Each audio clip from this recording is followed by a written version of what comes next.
Quand on croit être un être séparé, une personne séparée, on pense choisir ses actions, n'est-ce pas?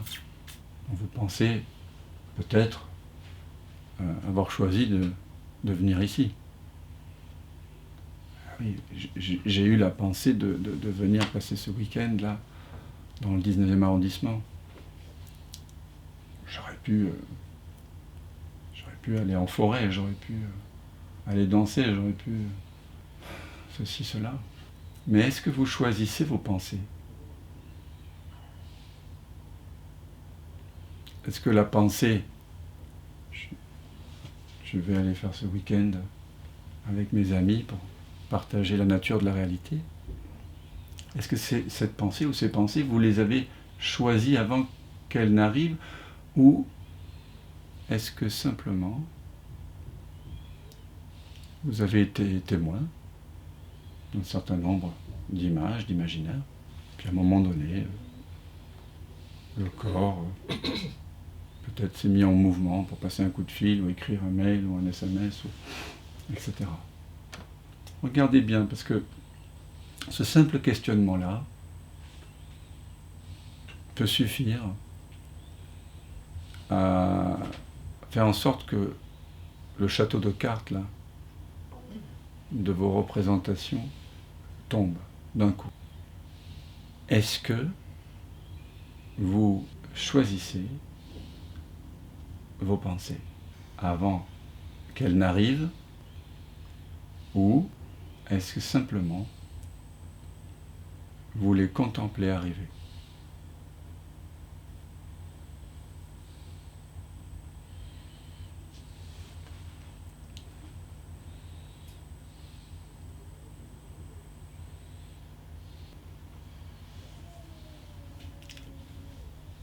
Ou alors, c'est une question qui rejoint la précédente, est-ce que tu connais la prochaine pensée? Quelle va être ta prochaine pensée?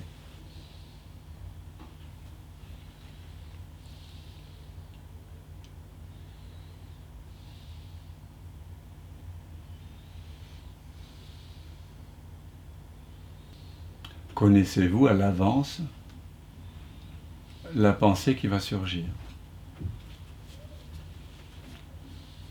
Connaissez-vous à l'avance?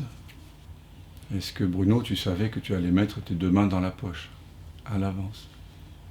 Ou est-ce que simplement ton bras gauche là qui bouge un peu nerveusement?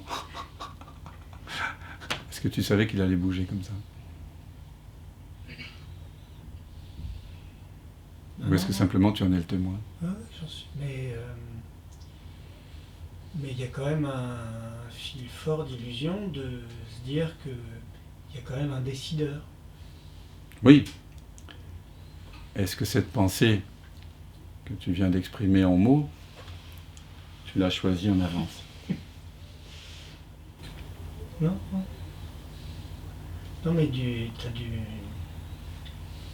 le discernement est compliqué. De toujours être vigilant au fait que... Enfin, moi personnellement, j'ai plutôt l'habitude de m'identifier à tout ce qui se déroule. En fait, et de pas... Est-ce que cette pensée que tu viens d'avoir, exprimée en mots, dans une phrase, à propos du discernement et de la difficulté, est-ce que tu l'as choisie ou est-ce qu'elle surgit? Est-ce que tu l'as choisie avant de l'énoncer, ou est-ce que simplement ça s'est énoncé comme le bruit des pas des voisins ou les respirations saccadées des amis présents dans la pièce ou la toux de Yaron?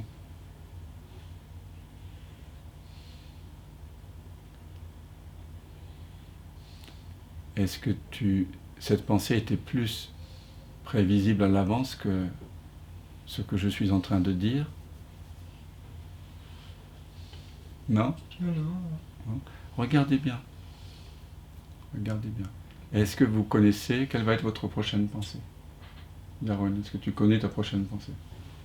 Non. Après, il y a des pensées redondantes. Donc il y a une probabilité que la même pensée, elle arrive, mais c'est pas sûr.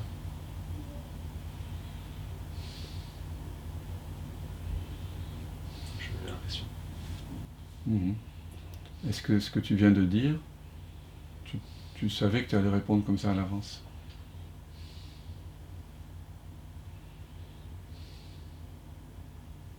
Est-ce qu'il y a quelque chose à décider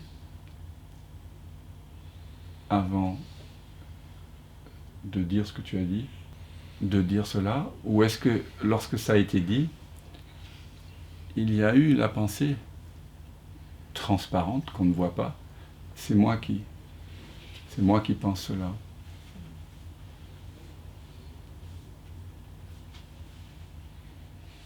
Est-ce que tu connais tes pensées, tes prochaines pensées, José?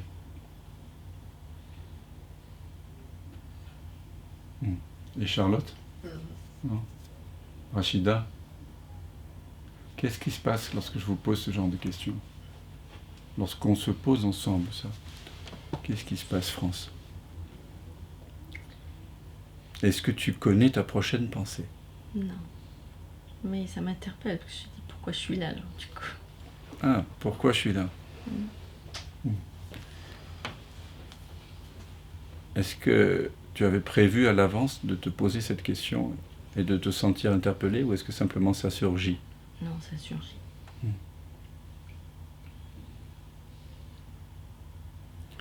Il faut bien regarder ça en vous-même. Au fur et à mesure du cheminement, j'ai remarqué, moins il y a de résistance, il y a un changement de qualité de pensée. Les pensées deviennent de plus en plus intuitives et on se voit. Enfin, il y a un raisonnement qui se fait dans l'instant, auquel on n'a jamais pensé. Et on est même spectateur de son raisonnement, dans le sens où on se dit, tiens, j'aurais jamais pensé, j'y ai jamais pensé auparavant. Je dirais presque les pensées. Enfin, il y a quelque chose qui change en termes de pensée. En termes de Quand quoi? Quand ça pense, quand ça parle. Parce que tu lis ça à un cheminement, Ouais. c'est-à-dire à une intériorisation, à une plongée en toi-même. Voilà, c'est ça. D'accord. C'est ce que nous sommes en train de faire, c'est-à-dire qu'en posant cette question, est-ce que tu connais par avance tes pensées? Il y a un arrêt de la pensée en fait. Et cet arrêt permet de prendre conscience que le flux des pensées n'est pas un puzzle éternel. Il n'y a pas de causalité entre les pensées. Il peut y avoir des pensées très très très différentes qui surgissent, qui n'ont rien à voir les unes avec les autres. Mais nous pensons peut-être souvent, ou de temps en temps en tout cas, naïvement, que le film des pensées est continu. Et que ce que nous sommes réellement, la continuité de notre être que nous sentons profondément en nous, parce que nous savons que depuis toujours nous sommes le même, eh bien nous avons inféré ces sentiments d'être le même que chaque être humain ressent d'une apparente continuité de pensée. Comme ce que tu disais, Yaron, il y a une probabilité que certaines pensées plutôt que d'autres apparaissent. Donc il y a une sorte de familiarité qu'on entretient avec certaines pensées plutôt que d'autres. Il y a une sorte de récurrence. Et donc ces pensées plus ou moins récurrentes, mais qui reviennent, donnent l'impression qu'il y a un centre décisionnel, un contrôleur, quelqu'un qui est l'auteur des pensées. Mais la pensée « je suis l'auteur des pensées », elle vient après la pensée.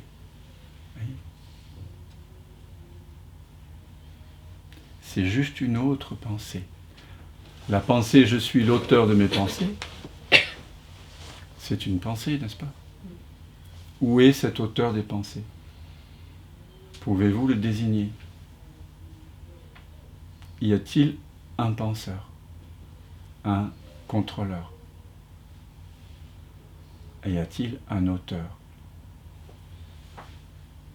Quelqu'un qui serait différent et qui serait lié au corps de José, de Rachida, d'Agnès, de Bruno, d'Alexandre, de Dan? Ou est-ce que simplement il y a effectivement des pensées qui sont privées et un peu qui ont une certaine singularité, mais pas nécessairement un décideur? La question importante, c'est est-ce que je sais ce que va être ma prochaine pensée? Est-ce que vous connaissez là votre prochaine pensée? Il n'y a aucune personne qui sait ce que va être sa prochaine pensée. Si vraiment vous restez, vous demeurez avec cette interrogation-là, c'est pas compliqué. Est-ce que tu sais, un enfant de 7-8 ans serait capable de voir son incapacité à choisir les pensées à l'avance? Mais nous ne nous posons pas cette question. Parce que it's taken for granted, on dit en anglais, comment on dit, c'est pris pour acquis que je suis le penseur de mes pensées. D'ailleurs, quand il y a un procès au pénal pour un crime, par exemple, le fait qu'on y ait pensé avant ou pas donne un critère de préméditation. Et donc accentue la peine, parce que du coup il y a une intention. On pense, la justice pense dans tous les pays du monde, à peu près je crois, que nous disposons d'intention personnelle. C'est-à-dire qu'il y a quelqu'un qui peut décider de penser ou pas, je vais tuer cette personne. À l'avance. Mais que vous le pensiez 30 ans à l'avance, ou que ça se passe dans l'instant, qu'il y a une pensée dans l'instant, je vais la tuer, de toute façon, vous venez de réaliser que vous ne savez pas quelle va être votre prochaine pensée. Et donc on est dans une société où c'est pris pour acquis que quelque part nous pouvons choisir tuer ou de ne pas tuer, et aussi choisir de ne pas avoir telle ou telle pensée. Mais quand vous déroulez le fil du conditionnement de la vie de quelqu'un, ou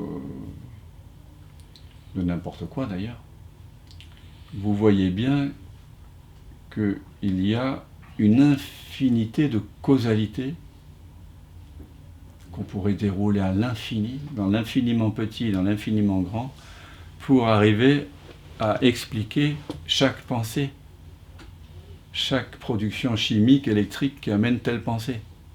Parce que ça dépend de ce qu'on a mangé, de ce qu'on a ingéré, de notre ADN, de l'humeur matinale, de nos hormones, de savoir si j'ai écouté du Bach hier soir, ou j'ai écouté AC/DC, ou si j'ai humé tel parfum.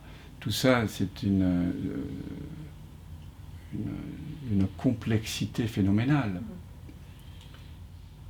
Et à un moment donné, il y a une pensée qui surgit, et puis, hop, il y a la pensée sous-jacente, transparente.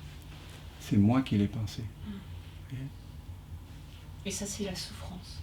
Et ça, c'est la souffrance. Parce qu'automatiquement, on va rentrer en guerre.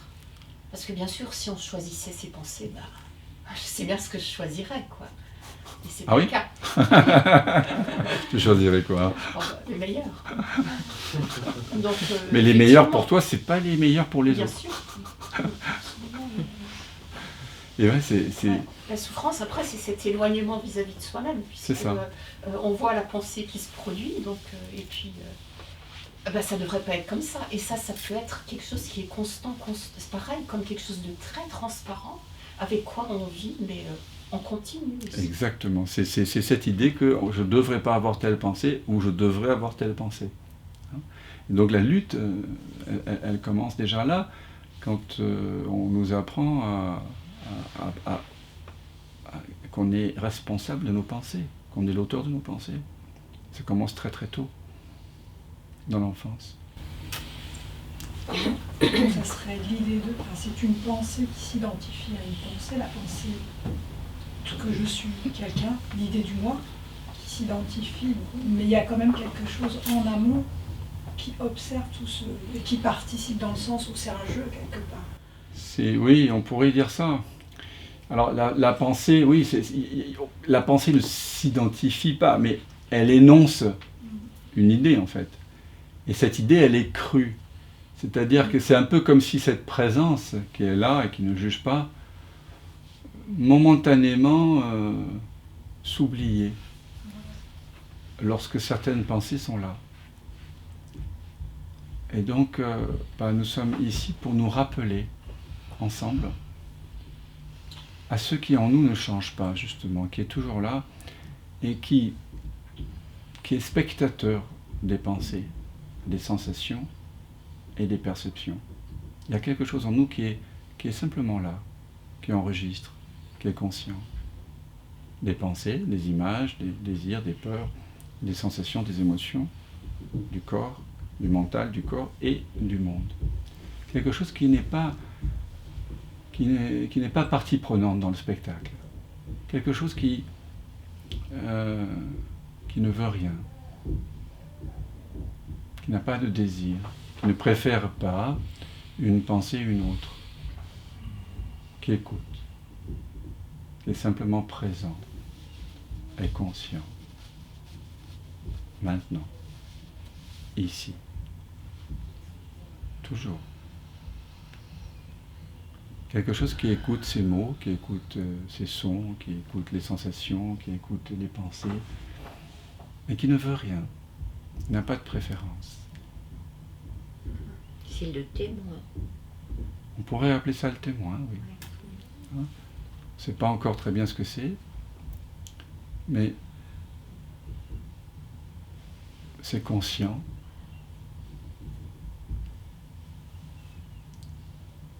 Ça prend conscience, on pourrait dire ça. Ça fait l'expérience. Mais sans qualifier l'expérience. La qualification survient. Il y a des pensées qui surviennent lorsqu'une expérience a lieu. Mais à la fois l'expérience d'une odeur, d'un goût, d'une perception quelconque, et ainsi que le commentaire qui apparaît, et qui semble associé, tout ça, ça apparaît dans un espace qui en est conscient et on pourrait appeler ça le témoin, quelque chose qui est témoin. Mais qui ne veut rien, qui ne sait rien, et qui ne possède rien.